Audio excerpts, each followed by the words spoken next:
Self cat থেকে hotspot সেটিংসে যাবে। প্রথমে আমি যে সিস্টেমটি আপনাকে দেখাচ্ছি, এখানে হচ্ছে Mac change control.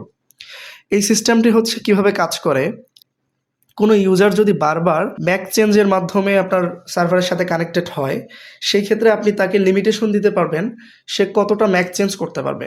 That's mean কয়টা ম্যাক কয়বার চেঞ্জ করতে পারবে, তারপরে সে অটোমেটিক্যালি ব্লক হয়ে যাবে। আপনি যদি এখান থেকে এই সুইচটাকে এনেবল করে দেন, তাহলে এখান থেকে আপনি ধরে দিতে পারবেন সে লাস্ট 30 দিনে সর্বোচ্চ 3 বার অথবা 4 বার, বা আপনি যতবার তাকে ম্যাক চেঞ্জ করার পারমিশন দিতে চাচ্ছেন ততবার এখান থেকে সিলেক্ট করে দিতে পারবেন। এবং তারপরে এখান থেকে আপনি ফাইন সিলেক্ট করে দিতে পারেন। দ্যাটস মিন আমি যদি এখান থেকে 10 দিয়ে দেই, তাহলে কি হবে, সে যখন 4 বার ম্যাক চেঞ্জ করে ফেলবে, 5 বারের ক্ষেত্রে গিয়ে তাকে ম্যাক ব্লক দেখাবে, সে আর ম্যাকটাকে চেঞ্জ করতে পারবে না। তখন তার জন্য একটা ফাইন হয়ে যাবে।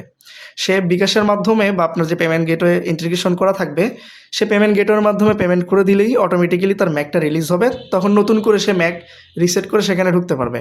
এটি করার পিছনে কারণ হলো, কিছু কিছু ইউজার আছে যে ইউজারগুলো করে কি, তারা বারবারই ম্যাক চেঞ্জ করে আপনার এসএমএস ব্যালেন্স সেখান থেকে কিন্তু একটা লস হয়ে যায়। মানে সে বারবার যখন এসএমএস খরচ করে ফেলতেছে, ম্যাক চেঞ্জ করতেছে, তখন সার্ভার ম্যাকটাকে ডিটেক্ট করার জন্য কিংবা চেঞ্জ করার জন্য তার ফোন নাম্বারে অথেন্টিকেশন ভেরিফিকেশন পাঠানোর জন্য একটা এসএমএস পাঠায়।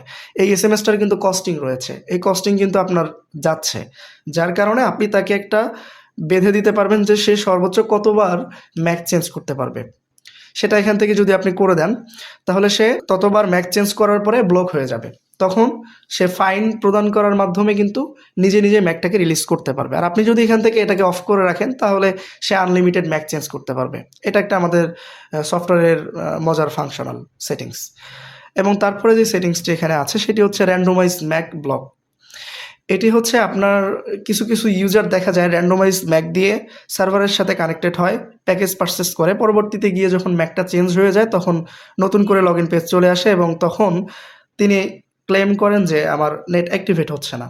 এই প্রবলেমটি সলভের জন্য আমরা যেটা করছি সেটি হচ্ছে ডিভাইস ম্যাক যাতে বারবার দিয়েই কানেক্টেড করা যায়, এই কারণে র্যান্ডমাইজ ম্যাকটাকে এখান থেকে যদি সুইচ আপনি এনেবল করে দেন, তাহলে হচ্ছে র্যান্ডমাইজ ম্যাকটা ব্লক থাকবে। সে র্যান্ডমাইজ ম্যাকে কখনো আপনার এই সার্ভারের সাথে কানেক্টেড হতে পারবে না।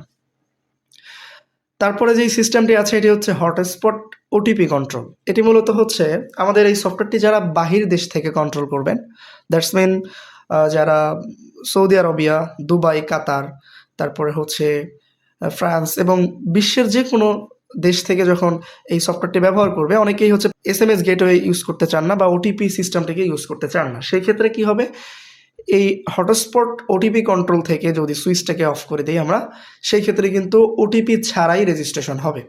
এটিও কিন্তু একটি মজার ফিচার। এটি চাইলে প্রয়োজন অনুযায়ী এনেবল এবং ডিসেবল করা যায়। সো আমি এগুলোকে এখান থেকে ডিসেবলেই রাখছি।